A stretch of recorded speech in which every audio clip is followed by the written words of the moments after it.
Students, today we will start with our new chapter from the diary of Anne Frank. This chapter is written by Anne Frank herself, and we shall first start with its introduction to get the gist of the background behind this chapter. Before you read, Anneliese Mary, her short nickname is Anne Frank. Her age or her birth years are 12th June 1929 to February or March, it is not sure, 1945. She was a German born Jewish girl, Germany में उनका birth हुआ है, and she is a Jewish girl who wrote while in hiding with her family and 4 friends in Amsterdam. अभी यहाँ तक हम समझते हैं कि ये जो लड़की है ये कौन से ईयर्स में लिख रही है, जब इसकी फैमिली और इसके 4 फ्रेंड्स जो है वो एम्स्टरडेम में इधर उधर हाइड कर रहे हैं during the German occupation of the Netherlands in world war second. जब जर्मनी जो है वो एम्स्टरडेम के ऊपर मतलब नीदरलैंड्स के ऊपर जब वो कॉन्कर करने के लिए निकले हैं और फाइट हो रही है, वॉर हो रही है सेकेंड वर्ल्ड वॉर की, उस वक्त एन फ्रैंक जो है वो हाइडिंग एरियाज में जहाँ जहाँ वो लोग हाइड कर रहे हैं, अपने आप को छुपा रहे हैं वॉर में, वहाँ पर जैसे ही वो पहुँचती है, रहती है वहाँ पर, वो वहीं पर ही लिखती है. Her family had moved to Amsterdam after the Nazis gained power in Germany. जब जर्मनी में नाजीज की पावर आ गई, this is sort of a party, जैसे एक पार्टी होती है पॉलिटिकल पार्टी, जब नाजीज का जर्मनी में रूल आ गया उस वक्त उसकी फैमिली जो है वो एम्स्टरडेम में ही चली गई. But were trapped when the Nazi occupation extended into the Netherlands. लेकिन जब नाजीज जो है वो नीदरलैंड्स की तरफ चलने लगे तब वो वहां पर ट्रैप हो गए. पहले वो बिल्कुल पीसफुली रह रहे थे, बट उसके बाद उनका जो पूरा एक रहने का जो एक पीसफुल एटमॉस्फेयर था वो सब खत्म हो गया.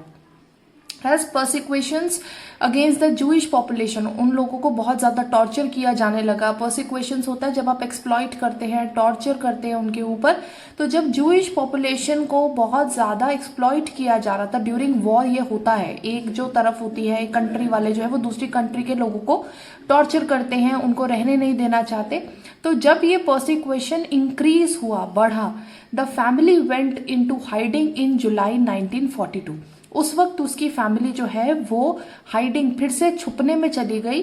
और ये वाला जो टाइम है ये कौन सा है, 1942 जुलाई मंथ का.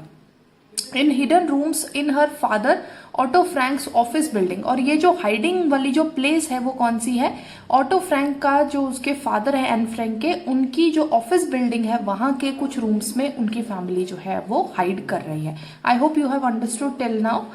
It's a different sort of a chapter जो कि आपने अभी तक नहीं पढ़ा होगा, तो थोड़ा सा आपको स्टार्टिंग में टफ लगेगा, लेकिन हमें इतना ज़्यादा इसकी डिटेलिंग में नहीं जाना है. मेनली हमें सिर्फ ये समझना है कि किस तरीके से वो अपनी फैमिली में होकर भी लोनली फील कर रही है, और उसकी जो डायरी है उसकी सिग्निफिकेंस क्या है, एज अ सिंबल डायरी क्या रिप्रेजेंट कर रही है, उसको हमें समझना ज़्यादा इंपॉर्टेंट है. आफ्टर 2 years इन हाइडिंग, 2 साल तक वो इसी तरीके से हाइड करते रहे. द ग्रुप वॉज बिट्रेड होता है धोखा देना, cheated, and were transported to the concentration camp system. Concentration camps होते हैं जैसे एक टेंट वाले जो कैंप होते हैं, और वहां पर जब वॉर चल रही होती है तो लोग जो है वहीं पर ही उनको रखा जाता है. Where Anne died of typhus. Typhus is a disease. Anne को टाइफस हो गया in Bergen Belsen with in days of her sister Margot Frank. जब उसकी सिस्टर जो है उनकी डेथ हुई उसके थोड़े ही दिनों में एने को भी टाइफस हो गया. बर्गन बेल्सन में जगह है और वहां पर एने की भी डेथ हो गई. So it all happened in the concentration camp system. Then her father Otto, the only survivor of the group. अब इस समय ये समझना जरूरी है कि जब एने भी नहीं रही तो उनकी डायरी कैसे पब्लिश हुई. ये इस तरीके से पॉसिबल हुआ क्योंकि एने फ्रैंक के जो फादर थे ऑटो फ्रैंक, वो इकलौते सर्वाइवर रहे उस ग्रुप के. बाकी सब जो थे वो खत्म हो गए और उनकी डेथ हो गई, लेकिन सिर्फ जो ऑटो फ्रैंक हैं वो रहे. He returned to Amsterdam after the war ended. जब वॉर खत्म हुई तो उनके फादर एम्स्टरडेम वापस आ गए to find that her diary had been saved, और उन्हें दिखा कि एनिक ने एक डायरी लिखी है जो कि अभी भी वहां पर अवेलेबल है, रखी हुई है। Convinced that it was a unique record. Convinced मतलब to be ensured of something. जब आप श्योर्ड हो जाते हैं, श्योरिटी हो जाती है किसी चीज की कि ये एक ऐसा रिकॉर्ड है जो कि बहुत यूनिक है, क्योंकि इसमें हम पॉलिटिक्स के ऊपर इतनी बात नहीं कर रहे हैं, हम एक इंडिविजुअल की लाइफ के बारे में बात कर रहे हैं कि किस तरीके से एक पर्सन ने जिया उस फेज को, और एक बच्ची जो है वो उसे कैसे इंटरप्रेट करती है, कैसे अंडरस्टैंड करती है। He took action to have it published in English under the name The Diary of a Young Girl. Underline this. This was the name of the book, a diary turned book, जिसको उसके father ने लिखने का decide किया। The diary was given to Anne Frank for her 13th birthday पर उसको ये diary gift के तौर पर मिली थी। And chronicles the events of her life. Chronicles होते हैं जो विटनेस है, जो रिकॉर्ड है उसके अंदर इवेंट्स का, वो कौन से टाइम से है, 12 जून 1942 से लेकर फाइनल एंट्री जो है वो 1 अगस्त 1944 तक है। तो दैट मीन्स 44 के बाद वो नहीं रही और मे बी शी डाइड। तो इस वजह से वहाँ पर हमें कुछ भी और रिकॉर्ड नहीं मिलता है। हमें ये समझना पड़ेगा दैट पूरा जो एक डायरी लिखते हैं हम हर बार डेट डालकर, वो हमें 2 साल तक तो एन फ्रैंक का मिल रहा है, उसके बाद नहीं है। It was eventually translated from its original Dutch. Dutch में उसने लिखा है, लैंग्वेज है, और वहां से वो डिफरेंट लैंग्वेजेस में भी ट्रांसलेट हुई है थोड़े टाइम के बाद। And it became one of the world's most widely read books. और एक ऐसी बुक बन गई जो कि बहुत लोगों ने पढ़ी है और बहुत फेमस हुई है, रिनाउंड बुक उसकी डायरी बन गई। There have also been several films. उसकी जो डायरी है उसके ऊपर बहुत सारी फिल्म्स भी बनी है, टेलीविजन और थिएटर प्रोडक्शंस भी हुई हैं, लोगों ने थिएटर में नाटक के तौर पर भी इनैक्ट किया है। And even an opera based on the diary. Opera is जहां पर सॉन्ग वे में एक जो प्ले भी मान सकते हैं आप, और एक ड्रामा को प्रेजेंट किया जाता है, लेकिन एक सॉन्ग वे में होता है और कई बार बहुत म्यूटेड भी होता है, मतलब बिना कोई बातचीत के आप उसे इनैक्ट करते हैं। Then described as the work of a mature and insightful mind. Mature is जो कि बहुत डीप थॉट होते हैं, और इंसाइटफुल भी वही है जिसमें कि बहुत अच्छे से चीज़ों को एनालाइज किया जाता है, और इमेच्योर नहीं है, मतलब कोई चाइल्डिश बिहेवियर नहीं है। डायरी बहुत सलीके से लिखी गई है, बहुत इन डेप्थ में हमें चीज़ें दिखती हैं, और बहुत रियलिटी को फेस करने वाली डायरी है। तो जब उसके वर्क को देखा गया तो उसको माना गया कि ये एक बच्ची ने लिखी है, ऐसा मालूम नहीं पड़ता, बजाय इसके हमें एक मेच्योर और डीप रिलेटेड वर्क जो है वो हमारे सामने आता है। Underline this, the diary provides an intimate examination. Intimate means very connected, very personal examination. चीज़ों को एनालाइज करना, एग्जामिन करना, of daily life under Nazi occupation. किस तरीके से नाजी के टाइम में लोग जो है वो कैसे रह रहे हैं, बच्चे क्या फील कर रहे थे, जो एक सोशल लाइफ है उसको डिफाइन किया गया है उसकी डायरी में। Anne Frank has become one of the most renowned means famous, and discussed of the Holocaust victims.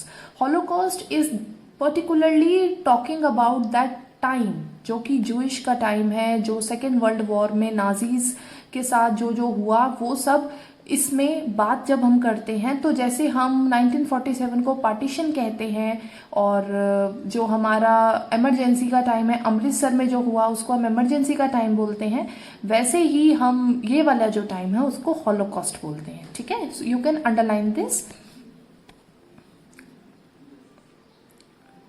Coming to the chapter now, this is interesting. Writing in a diary is a really strange experience for someone like me. एक ऐसे person के लिए, मेरे जैसे के लिए diary में लिखना बड़ा ही स्ट्रेंज सा एक्सपीरियंस है।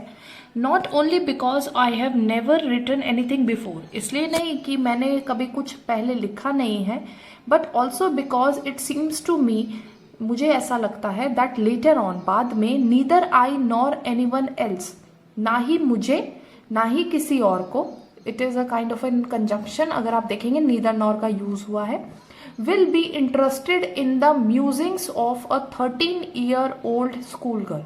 ना मुझे और ना किसी और को इस चीज में इंटरेस्ट होगा कि हम एक 13 साल की स्कूल गर्ल की म्यूजिंग्स के बारे में पढ़ें। म्यूजिंग्स होता है चाइल्डिशनेस, इमेच्योर जो एक बिहेवियर रहता है और बचकानी हरकतें जिस जैसे हम बोलते हैं। तो अगर मैं आपको बोलूँ कि एक 4 साल के बच्चे की डायरी पढ़ने को, तो अगर आप बड़े हैं जैसे 10th स्टैंडर्ड में हैं तो आपको लगेगा ये कितने बचपने की बातें कर रही हैं, रिंगा रिंगा रोजेस की बातें हो रही हैं, गेम्स की बातें हो रही है, पिंग पोंग बॉल्स की बातें हो रही हैं। तो उसी तरीके से एन फ्रैंक को भी लगता है कि मुझे डायरी लिखने में बहुत स्ट्रेंज लग रहा है, बहुत अजीब लग रहा है, वियर्ड लग रहा है, क्योंकि मैं जब इसे बाद में फ्यूचर में कभी पढ़ूंगी या कभी सोचूंगी पढ़ने का, तो मुझे या किसी और को कभी भी इस चीज़ में इंटरेस्ट नहीं होगा कि एक 13-year-old गर्ल जो है वो क्या फील करती है उसके बारे में मैं पढ़ना चाहूँ। ओ वेल, इट डजेंट मैटर, लेकिन कोई बात नहीं, चलो चल जाता है ऐसे भी काम, इसकी ज़रूरत नहीं है। आई फील लाइक राइटिंग, मुझे पसंद है राइटिंग, मुझे लिखना, मुझे मन कर रहा है कि मैं लिखूं। And I have an even greater need to get all kinds of things off my chest. Underline this, सबसे ज़्यादा जो नीड है, जो एन फ्रैंक को लगता है कि मैं क्यों लिखना चाहती हूँ, वो इसलिए है क्योंकि पहली चीज़ उसको राइटिंग पसंद है, she likes to write, but also because कि उसको अपने चेस्ट से, दैट मीन्स अपने माइंड से, वो सारा जो बर्डन है चीज़ों का वो हटाना है जो कि उसके माइंड के ऊपर इतना हावी हो चुका है। Paper has more patience than people, underline this, mark this, star लगाइए, जो करना है इसका इस लाइन का करिए, क्योंकि क्वेश्चन यहाँ से आता है एग्जामिनेशन में कि एन फ्रैंक को ऐसा क्यों लगता है कि paper has more patience than people. I thought of this saying on one of those days, ये मैंने तब सोचा था कहने का जब when I was feeling a little depress, जब कोई बच्चा बहुत डिप्रेस साउंड करता है और उसको बहुत उदास लगता है, and was sitting at home, अपने घर में बैठा है, with my chin in my hands, board and listless, जब बिल्कुल मैं बोर्ड हूँ और डल हूँ और मुझे कुछ समझ नहीं आ रहा है कि मैं क्या करूँ, वंडरिंग, इस चीज़ के बारे में सोचना, वेदर टू स्टे इन और गो आउट। अब ये भी समझ नहीं आ रहा कि मैं अपने घर में ही बैठी रहूं या मैं बाहर चली जाऊं, क्योंकि मुझे कुछ अच्छा नहीं लग रहा है जब लाइफ में। I finally stayed where I was brooding, brooding is pondering over something, thinking over something very deeply, मैं वहीं पर ही घर में रही। Yes, paper does have more patience. अब इस चीज़ को समझने के लिए आपको समझना पड़ेगी दो चीज़ें। पहली है कि एन फ्रैंक के ज़्यादा दोस्त नहीं हैं, और दूसरी बात, हमेशा हमें ऐसा लगता है कि हम एक ऐसा पर्सन ही अपनी लाइफ में चाहते हैं जो कि जजमेंटल ना हो, और ये बहुत कम हो पाता है कि हम एक पर्सन को अपने साथ रखें और जो बिल्कुल जजमेंटल ना हो। जजमेंटल का मतलब बच्चे, जब हमें कोई ये बताता रहे कि ये तुमने गलत किया या यहाँ तुम गलत हो तुमने ऐसे कर दिया, हो तुमने वैसे कर दिया, तो ये जजमेंट्स होती हैं। और हमेशा हम इसी डर की वजह से अपने कई सीक्रेट्स जो हैं वो अपने अंदर ही दबा लेते हैं और लोगों को नहीं बताते, अपने दोस्तों को भी कई बार नहीं बताते, क्योंकि हमें लगता है कि दूसरा पर्सन ये सुनेगा तो हमें कमज़ोर बोलेगा या हमें बोलेगा तुमने कितनी गंदी बात बोल दी है या कितनी गंदी बात कर दी है। तो ये जो चीज़ें हैं, ये paper does have more patience से रिलेटेड है। अगर आप उसे डायरी में लिखते हैं तो आपका बर्डन हट जाता है, लेकिन डायरी कभी भी जजमेंटल नहीं होती है। डायरी कभी आपको मुंह पर थप्पड़ मारने नहीं निकलती है अपने पेपर में से कि तुमने ये क्यों लिख दिया मेरे ऊपर, ऐसा कभी नहीं वो बोलेगी। तो आप उसे बहुत फ्री माइंड से लिख सकते हैं और जो मर्जी लिख सकते हैं।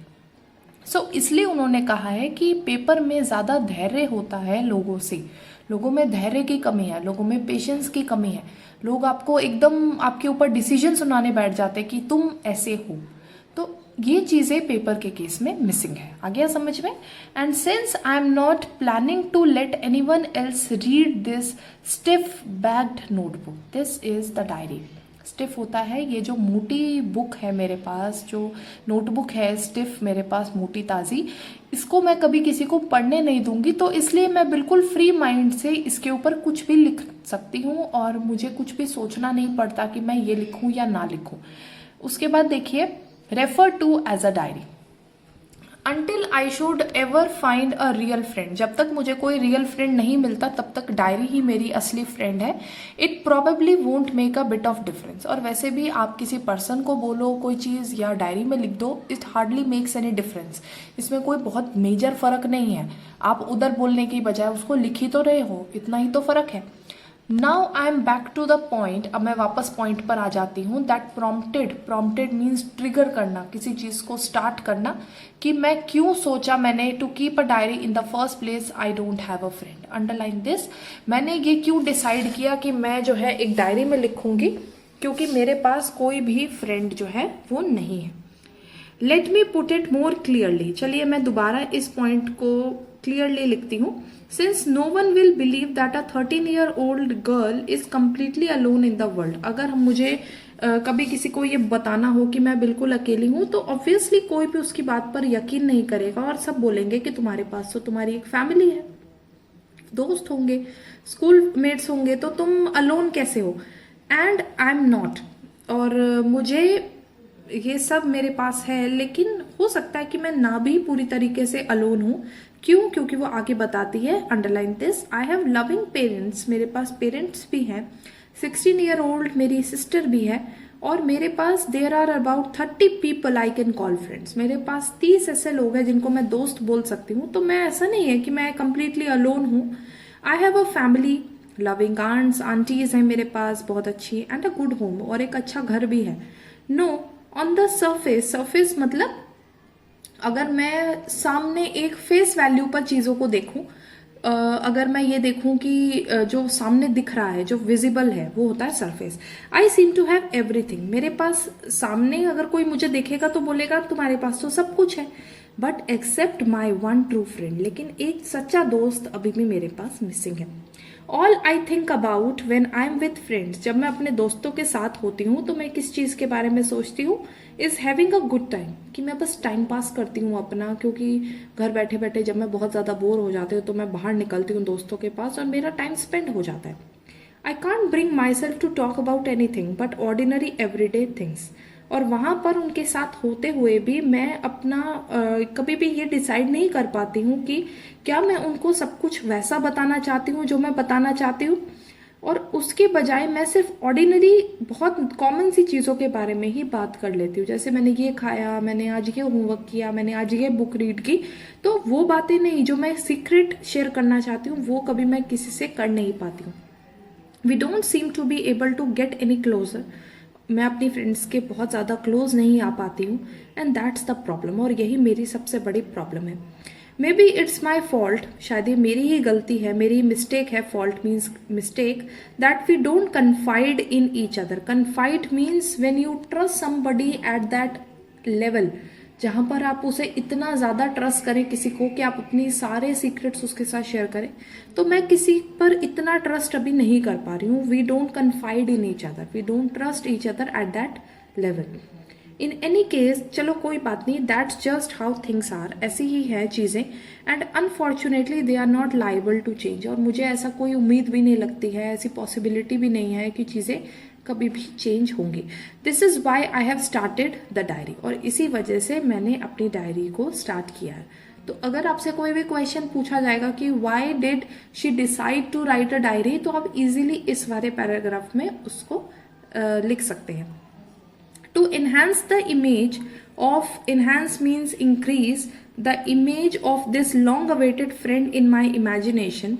I don't want to jot down. Jot down means to write down the facts in this diary the way most people do. मुझे इसको ऐसा नहीं बनाना है जैसा लोग इसको देखते हैं, क्योंकि लोग जो हैं वो अपना रात को बैठते हैं और जो भी पूरे दिन में दिनचर्या उनकी हुई होती है उसके बारे में वहाँ पे लिख देते हैं. तो मैं अपनी डायरी को एक ऐसा डायरी बनाकर नहीं रखना चाहती हूँ जहाँ पर मैं फैक्ट उसके बारे में बात करती रहूँ कि दिन में ये हुआ, फिर ये हुआ, फिर ये हुआ. मैं उसको एक ह्यूमन बीइंग की तरह ट्रीट करना चाहती हूँ. But I want the diary to be my friend. मैं अपनी डायरी को अपना फ्रेंड बनाना चाहती हूँ. And I am going to call this friend Kitty. और इसलिए मैं उसे किटी बुलाना चाहती हूँ और मैंने उसका नाम किटी रखा है. Since no one would understand a word of my stories to Kitty if I were to plunge right in. कोई भी मेरा एक भी वर्ड जो मैं स्टोरीज किटी को सुनाती हूँ, कोई भी समझ नहीं पाएगा। If I were to plunge right in, अगर मैं बिल्कुल डायरेक्ट इस चीज़ के ऊपर आऊँ कि मेरी डायरी कैसी होगी, तो कोई भी उस चीज़ को अंडरस्टैंड कर पाए, मैं उसको ऐसा नहीं बनाना चाहती हूँ। I would better provide a brief sketch of my life much as I dislike doing so. वैसे तो मुझे ज़्यादा पसंद नहीं है अपनी लाइफ के बारे में बात करना, लेकिन फिर भी मैं एक ब्रीफ छोटा सा स्केच जरूर अपनी लाइफ के बारे में लिखूंगी। स्केच होता है बच्चों आपकी जैसे एक जीवनी होती है, एक आप बता देते हैं, कैरेक्टर स्केच बता देते हैं कि मेरी बहन ऐसी है, मेरे फादर ऐसे है, मेरी मदर ऐसी है, ग्रैंड मदर ऐसी है। ये होता है आपका ब्रीफ स्केच, ठीक है। My father the most adorable father, सबसे वंडरफुल फादर हैं आई हैव एवर सीन, बहुत अच्छे हैं। Didn't marry my mother until he was 36 and she was 25। So when they got married, जब मेरे फादर और मदर की शादी हुई तो मेरे फादर उस वक्त 36 के थे और मेरी मदर जो थी वो 25 की थी। My sister Margot was born in Frankfurt, Germany में मेरी सिस्टर का बर्थ हुआ 1926 में। I was born on 12 June 1929, this you can underline. I lived in Frankfurt until I was 4, जब तक मैं 4 ईयर्स की थी तब तक फ्रैंकफर्ट में रही। My father emigrated to Holland, वो हॉलैंड में चले गए 1933 में। My mother Edith Hollander Frank went with him to Holland in September, और वो उनके साथ ही चली गई सितंबर में। वाइल मार्गोट और मैं मतलब एन फ्रैंक, उनको एचएन में भेज दिया गया अपनी दादी के पास रहने के लिए। Margot went to Holland in December, Margot भी हॉलैंड दिसंबर में चली गई। मदर जो थी वो पहले सितंबर में चली गई है। And I followed in February, और मैं जो है फरवरी में जाकर उनको ज्वाइन करती हूँ। When I was plunked down on the table as a birthday present for Margot, और मेरा जाना भी कुछ ऐसा था कि मुझे एज अ बर्थडे प्रेजेंट की तरह वहां पर प्रेजेंट किया गया कि मैं जैसे मार्गोट का एक बर्थडे प्रेजेंट बन के आई हूँ। I started right away at the Montessori nursery school में मेरी शुरुआत हुई। I stayed there until I was 6, जब तक मैं 6 साल की हुई तब तक मैंने वहीं पर पढ़ाई करी। Eight which time I started in the first form. In the 6th form, जैसे आप ये समझ लीजिए कि क्लासेस हो गई है। जब तक मैं फर्स्ट में थी तब तक यही था, फिर उसके बाद 6th में जैसे मैं आई तो मेरी जो हेड मिस्ट्रेस थी उनका नाम है Mrs Kuipers. At the end of the year we were both in tears as we said a heartbreaking farewell. जब मेरा जाने का टाइम आया, उस स्कूल को छोड़ने का टाइम आया, तो मैं बहुत ज्यादा दुखी थी, और वो भी हेड मिस्ट्रेस की आंखों में भी आंसू थे और मेरी आंखों में भी। In the summer of 1941 grandma fell ill, grandma बहुत ज्यादा बीमार पड़ गई और उनका एक ऑपरेशन हुआ। So my birthday passed with little celebration, तो मेरे बर्थडे के टाइम पे हमने ज्यादा सेलिब्रेट नहीं किया। हमने उनकी जो ग्रैंडमा जो थी उनका ऑपरेशन हुआ था, इसलिए हमने थोड़े बहुत सेलिब्रेशन से मेरा बर्थडे मना लिया। 1942 जनवरी में grandma she died. No one knows how often I think of her, मैं उनके बहुत ज्यादा क्लोज थी, क्योंकि इवन मार्गोट के जाने के बाद एन फ्रैंक ही अपनी ग्रैंड मदर के साथ थी काफी टाइम तक, तो उनके साथ एक अलग रिलेशन है उसका, तो कोई और नहीं जान पाता है कि मैं उन्हें कितना याद करती हूँ। And I still love her. This birthday celebration in 1942 was intended to make up for the other. तो 1942 का जो बर्थडे था वो इस तरीके का करना था कि पुराने सब बर्थडेज का एक हिसाब चुकता हो जाए, क्योंकि पिछला साल का मैंने अच्छे से नहीं सेलिब्रेट हो पाया था। And grandma's candle was lit along with the rest, और मेरे जितने भी साल की मैं हो गई थी उन बर्थडे कैंडल्स के साथ मेरी ग्रैंडमा की कैंडल को भी रखा गया। The 4 of us are still doing well, हम चारों बिल्कुल ठीक है। And that brings me to the present date of 28 June 1942 and the solemn dedication of my diary. और इससे अब आज की प्रेजेंट डेट में मैं आ जाती हूँ, जो कि है 28 June 1942 and the solemn dedication of my diary. और अब मैं अपना एक तरीके से डायरी को डेडिकेट कर रही हूँ, ये चीज जो अब मैं बताऊंगी। Now she has started with this date in her diary, 28 June. The day is Saturday and the year is 1942. Fine. Dearest Kitty, Kitty is the name of the diary. Our entire class is quaking in its boot. Quaking means when you are very very excited plus nervous. जब आप जैसे exam time में जब उसके बाद आपका result आने वाला होता है, तो जब आप एक्साइटेड भी होते हैं और आप नर्वस भी होते हैं, that is quaking in its boots. Underline this. The reason, of course, is the forthcoming meeting in which the teachers decide who will move up to the next form and who will be kept back. और जो reason है हमारे excitement का, हमारे nervousness का, वो क्या है कि आगे अब एक मीटिंग होने वाली है, अपकमिंग मीटिंग, जिसमें कि टीचर्स डिसाइड करेंगे कि कौन बच्चा अगली क्लास में जाएगा, नेक्स्ट फॉर्म में जाएगा, और कौन जो है वो यहीं इसी साल उन्हीं के पास रह जाएगा. जो ज़्यादा लाडला वाला बच्चा होता है उसको टीचर्स अपने पास रखना चाहती है ना, तो उसी तरीके से उसको अपने पास रख लेंगे, और जो बुरे लगते हैं बच्चे उनको अगली क्लास में भेज देंगे. Half the class is making bets. अब आपस में क्या होता है, बच्चों का एक बेट होती है, मतलब एक आपस में शर्तें लगती हैं कि ओ मैं तो इस बार फेल हो जाऊंगा, ओ नहीं मैं तो इस बार टॉप करूंगा. तो इस तरीके से आधी से ज्यादा क्लास जो है वो बेट लगा रही है. GN and I laugh ourselves silly at the two boys behind us, CN and Jacques. तो उनके पीछे आई जो है वो एन फ्रैंक है, जीएन उसकी एक फ्रेंड है. ये दोनों जो है वो सिलीनेस पे, उनकी बेवकूफी पे हंस रहे हैं. किनकी? जो दो बॉयज उनके पीछे वाले बेंच पे बैठे हैं, जिनका नाम है CN and Jacques, who have staked their entire holiday savings on their bet. अब उन्होंने क्या किया है, जो बेट लगाई है उसके ऊपर अपनी पूरी हॉलीडे की सेविंग लगा दी है कि मैं पास होऊंगा या मैं फेल होऊंगा. जो भी उन्होंने लगाया है उसके ऊपर उन्होंने पूरी हॉलीडे सेविंग लगा दी है. तो हम क्या करते हैं, अगर कोई बच्चा इस तरीके का प्रॉब्लमेटिक केस होता है तो हम उसके ऊपर बहुत हंसते हैं और हम बोलते हैं कितना बेवकूफ है, हाँ हाँ ये क्या कर रहा है. तो उसी तरीके से जीएन और एन फ्रैंक ने भी उन दोनों के ऊपर बहुत हंसा. From morning to night it's you are going to pass, no I am not. आपस में क्या क्या आवाजें आ रही हैं, ओ तुम तो पास हो जाओगे, नहीं नहीं नहीं नहीं मेरा पास होने का तो इस बार कम चांस है. यस यू आर, अरे तुम हो जाओगे, नो आई एम नॉट. तो आपस में लोगों का यही चल रहा है. जैसे जो ज्यादा टॉपर वाला बच्चा होता है ना, वो कहता है अरे इस बार तो मैं फेल ही हो जाऊंगा, और जो फेल वाले होते हैं वो अलग ही ओवर कॉन्फिडेंस में होते हैं. उनको लगता है कि इस बार तो बस सारे झंडे हम ही गाड़ेंगे. तो इस तरीके से यही शोर आ रहा है पूरी क्लास में कि कौन पास होगा और कौन जो है फेल होगा. Even G's, one second, even G's pleading glances. Pleading is requesting, glances, glances होते हैं स्टेयर्स, आप नजर जो आपकी कैसी है, रिक्वेस्टिंग वाली.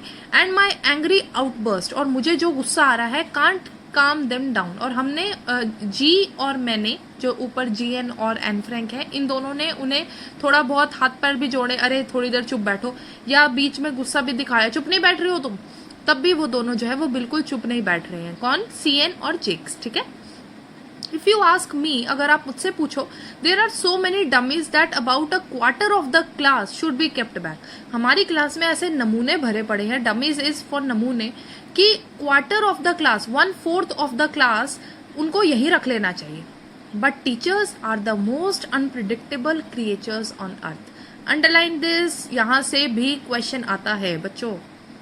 तो हमारी जो टीचर्स हैं, आप उनके बारे में कभी भी डिसाइड नहीं कर सकते हो, और हमें कभी पता नहीं लगता है कि टीचर्स क्या कर देंगी, क्योंकि वो बहुत अनप्रिडिक्टेबल क्रिएचर्स होती है. अनप्रिडिक्टेबल होता है जिन पर आप कभी भी एक फैसला नहीं सुना सकते हो, आप उन्हें प्रिडिक्ट नहीं कर सकते हो, भविष्यवाणी नहीं कर सकते हो. टीचर किसको रख लेगी, किसको आगे क्लास में भेजेंगी, ये हमेशा उन्हीं पे होता है.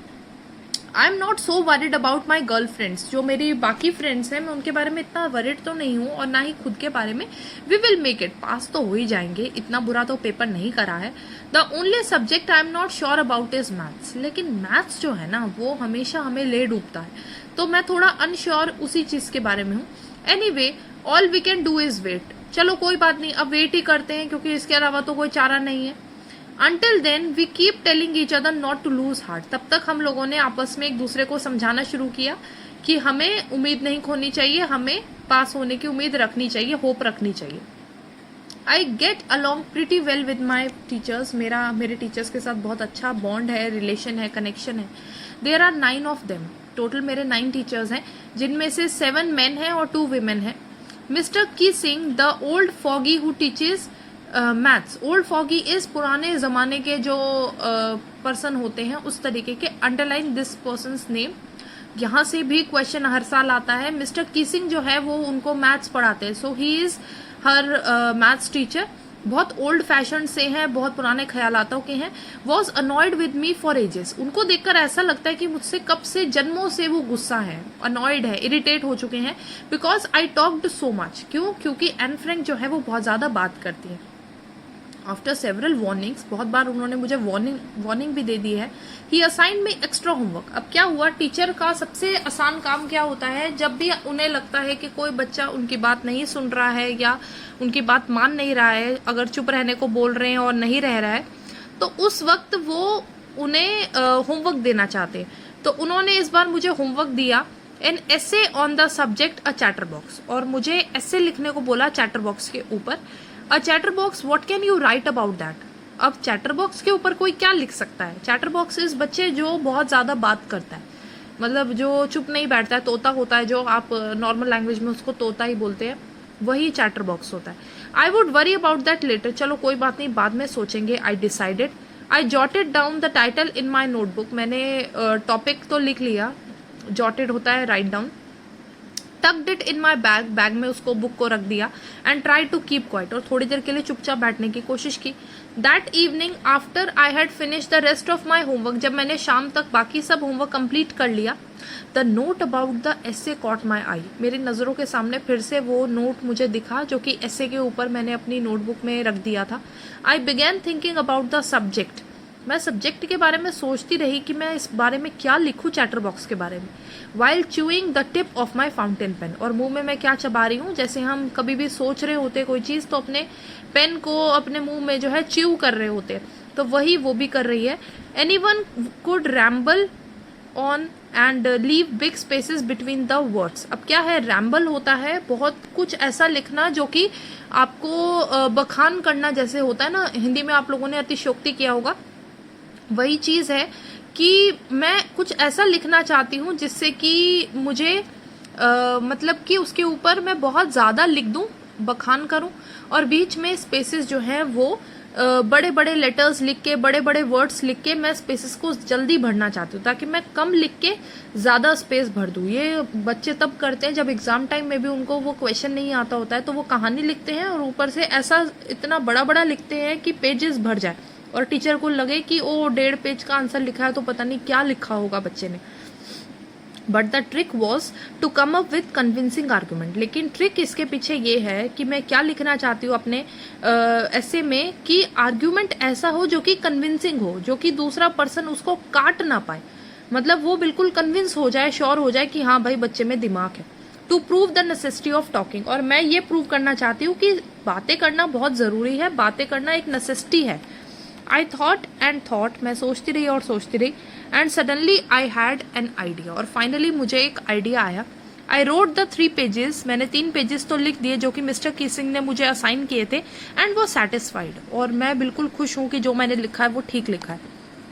और मैंने आर्ग्यू किस चीज के ऊपर किया है कि टॉकिंग जो है, बात करना जो है, वो एक स्टूडेंट की ट्रेट है, वो स्टूडेंट का एक फीचर है, और बात जो है वो करते रहना चाहिए स्टूडेंट को, ठीक है।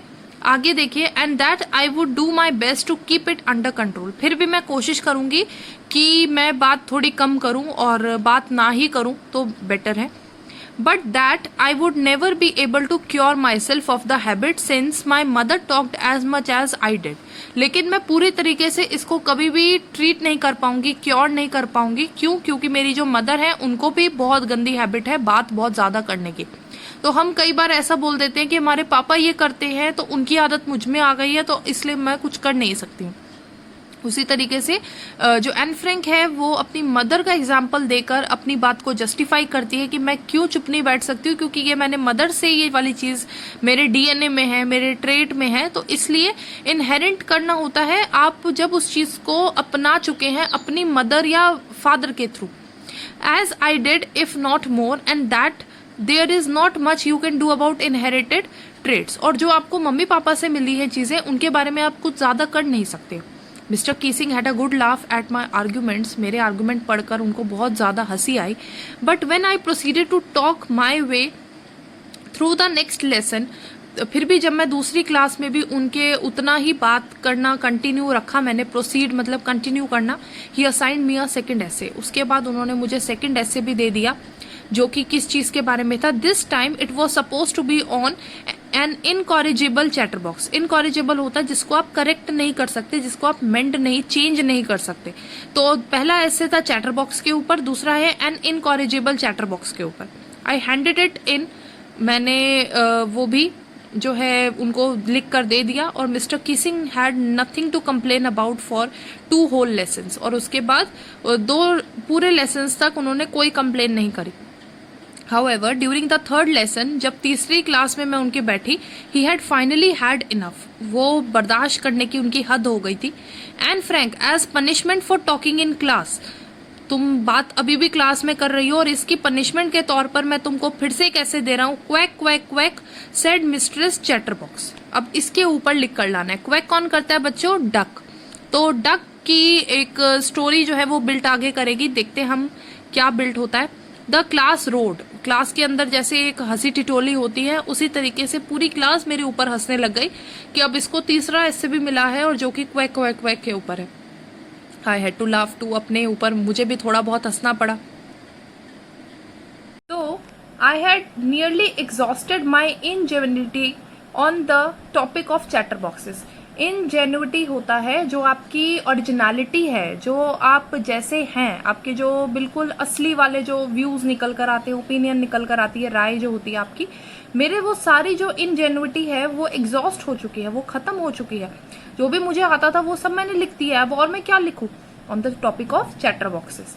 It was time to come up with something else, something original. अभी भी मुझे कुछ ऐसा लिख कर लाना पड़ेगा जिसके बाद कभी भी वो मुझे दोबारा कुछ भी काम ना दे. और इस बार भी something original I have to write down. मेरी जो दोस्त है Sanne, who is good at poetry, वो पोइट्री बहुत अच्छी करती है, offer to help me write the essay about from beginning to end in verse. अब क्या हुआ, उन्होंने मुझे ऑफर किया, उन्होंने मुझे सजेस्ट किया कि मैं इस एसे को बिगिनिंग से लेके एंड तक वर्स में लिखूं. Verse is poem, poetry form में लिखूं. And I jumped for joy. और मैं बहुत ज्यादा ओवरवेल्म्ड हो गई, बहुत ज्यादा खुश हो गई. Mr Keesing was trying to play a joke on me with this ridiculous subject. Ridiculous होता है बिल्कुल बकवास, इडियोटिक, जो स्टूपिड वाला जो सब्जेक्ट होता है. मिस्टर कीसिंग मेरा मजाक उड़ाने की कोशिश कर रहे हैं इस सब्जेक्ट को बार बार मुझे देकर एसे के तौर पर. But I would make sure the joke was on him. लेकिन मैं अपने टीचर पे ही ये वापस, जैसे तीर जो है मेरी तरफ आया जो है, उसको मैं दोबारा उन्हीं की तरफ कर दूंगी और मैं इस बार उन्हें करारा जवाब भी दूंगी. I finished my poem. मैंने अपनी पोएम अच्छे से कंप्लीट कर ली एंड इट वॉज ब्यूटिफुल. और वो बहुत सुंदर मेरी पोएम बनी है. अब ये जो पोएम है वो किसके बारे में है? It was about a mother duck. एक मदर डक के बारे में है. जो उसके जो हस्बैंड है वो कौन है? स्वैन. स्वैन जैसे गरुड़ की शेप में होते हैं वही है. और फादर स्वैन है और इनके 3 बेबी डकलिंग्स है. छोटी छोटी डक्स जो होती है वो डकलिंग्स होती हैं. तो मदर है, फादर है और 3 उनके बच्चे हैं. Who were beaten to death.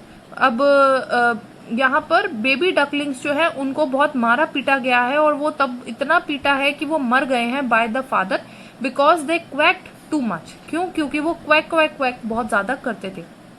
Luckily, thankfully, fortunately Mr Keesing took the joke the right way. उन्होंने मतलब इस चीज का मजाक में मजाक ही लिया और इन्होंने बहुत ज्यादा सीरियस नहीं लिया उसे और मुझे ऑफेंसिव फील नहीं करवाया कि ये तुमने क्या लिख दिया है, और मेरी पिटाई भी नहीं हुई. He read the poem to the class. उन्होंने पूरी क्लास में वो पोएम सुनाई. एडिंग हिज ओन कमेंट्स, अपने कमेंट्स भी उसमें ऐड किए और बाकी और क्लासेस में जा कर भी बताया कि एन फ्रैंक ने चैटर बॉक्सेस के ऊपर कितनी अच्छी पोएम लिखी है. सिंस देन, उसके बाद से I have been allowed to talk. उसके बाद से मुझे कभी कोई मना नहीं करता है और मैं हमेशा बात कर पाती हूँ. And haven't been assigned any extra homework. और मुझे कुछ एक्स्ट्रा होमवर्क भी मिलता नहीं है, असाइंड होता है गिवन. ऑन द कॉन्ट्ररी, इसके बजाय Mr Keesing is always making jokes these days. आजकल वो भी बड़ा मजाकिया रहने लगे हैं, बहुत खुश रहने लगे हैं और इधर उधर मजाक भी करते हैं. योर्स एने. So this is the end of her diaries page. ठीक है, एक्सट्रैक्टेड होता है, एक पार्ट लिया गया है इस बड़ी वाली बुक में से, जो कि बुक का नाम है the diary of a young girl with slight adaptation. Adaptation होता है कुछ उसमें मॉडिफिकेशन हुआ है, कुछ चेंजेस, स्लाइट, बहुत थोड़े से चेंजेस भी हुए हैं. Thank you students.